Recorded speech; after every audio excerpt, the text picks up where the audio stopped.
evaluating too.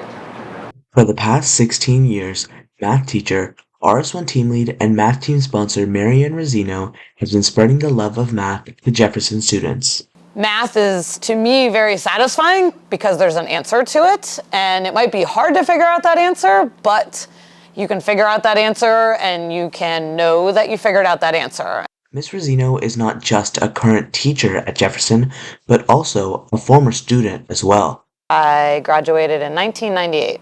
We had a major renovation, so it definitely looks different. So that's big. I mean, it used to just have regular hallways without the commons areas and no dome in the front, and there used to be lockers. But probably the bigger change is that there are more tech labs because there's more tech nowadays than back in the 90s. So there are just different classes that lead up to those tech labs and then different options for senior research labs. Teaching wasn't always the dream for Ms. Razzino, so what led her here?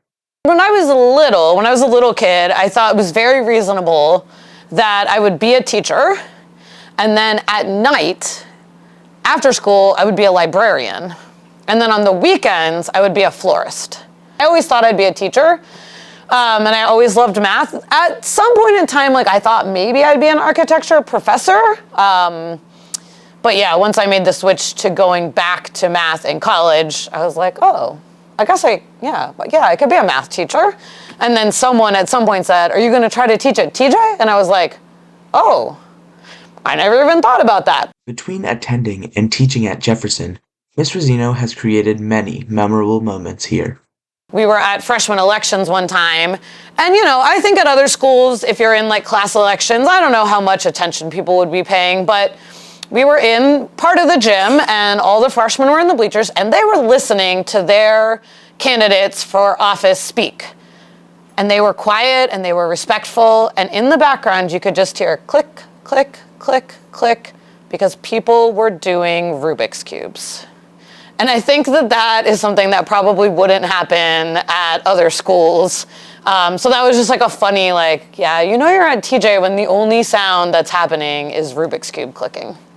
Ms. Razzino also enjoys spending her time on non-school related activities as well. Last year I got a puppy, so I do spend a lot of time with her. She'll be 2 in February. So I spend a lot of time going on walks with her. She has lots of puppy friends in the neighborhood. So, we'll go to a dog park together, or we'll go, on a walk somewhere different. She loves to get out and see different places. And then, I try to spend as much time as I can with my family. Most of them live in the area, so we might go out to dinner, or, we might go and check out something in the area. And I definitely also love to travel. So as much as I can, try to get out to new places in the country, new places out of the country. Above all, Ms. Razzino enjoys educating students, building the foundation, the next generation. It's a really tough job. But at the end of the day, a lot of days you feel like you're working with students who are really interested in what they're learning and who are interested in going on and doing meaningful things. So that's a really important thing in the world that not everyone gets to do. So, on most days, I think it's a really cool job, and I'm lucky to have it.